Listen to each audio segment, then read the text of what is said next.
Online marketing has evolved very quickly sort of over the last 10 or 12 years. We've gone from a point where businesses just put up information about their products or services, sort of brochureware websites, to the web becoming a lot more interactive, and this has mostly been driven by the rollout of broadband. People can get more information more easily.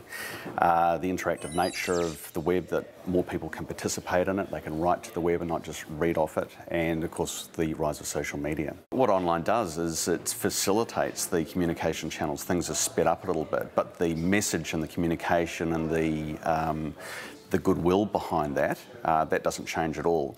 But let me say that nothing comes easy. If something is very easy to do online, it's probably not going to create a whole lot of value out the other side. So we're talking about good old-fashioned understanding your market, building credibility up, and working pretty hard day in, day out.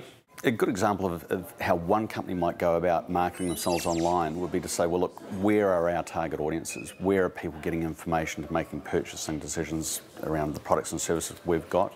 What social media platforms they're on would drive the decision as where they're going to go, Facebook or LinkedIn, or whether good old-fashioned email will serve the purpose. Viral marketing is one of those things that people set out to do and mostly fail, because a lot of the viral marketing that we see around the place has happened by accident, and that can be a good thing if that's a positive sentiment, or it can be a bad thing if people want to pass around negative ideas or concepts around a product or a service or a company.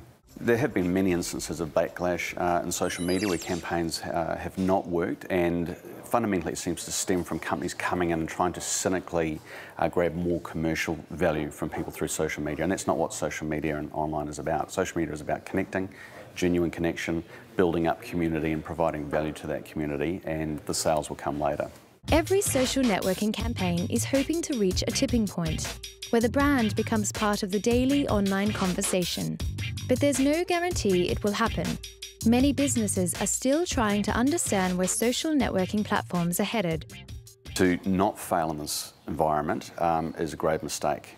Okay, you're not going to get it perfect. The whole thing is evolving very, very quickly, and most people are experimenting and making it up as they go. So my advice would be not to get caught up in specific platforms or the tool or the toy of the day, but to understand the online environment more from a marketing perspective, classical marketing ideas, understanding your market, understand the importance of segmentation, individual needs for individual segments, and just put good products and services into the market. It's a timeless idea, got nothing to do with social media at all.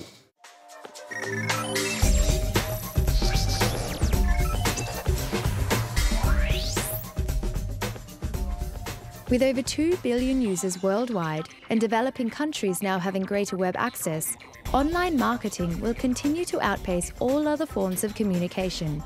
We want to market online because it's so important. I mean, most people in most countries around the world are connected to the internet in some way or another. They're getting information to help them make purchasing decisions. They're connecting with each other through social media. It's a very important channel, and it's changing the way that societies work and how people interact with one another, but also fundamentally how business works. If you're not there, you're missing out. I think one of the responsibilities that any organisation and marketing or communications professional must take on is that they've got to start doing things themselves. They've got to roll their sleeves up and work out how stuff works. Things are changing quickly. There's no manual or rule book to go by.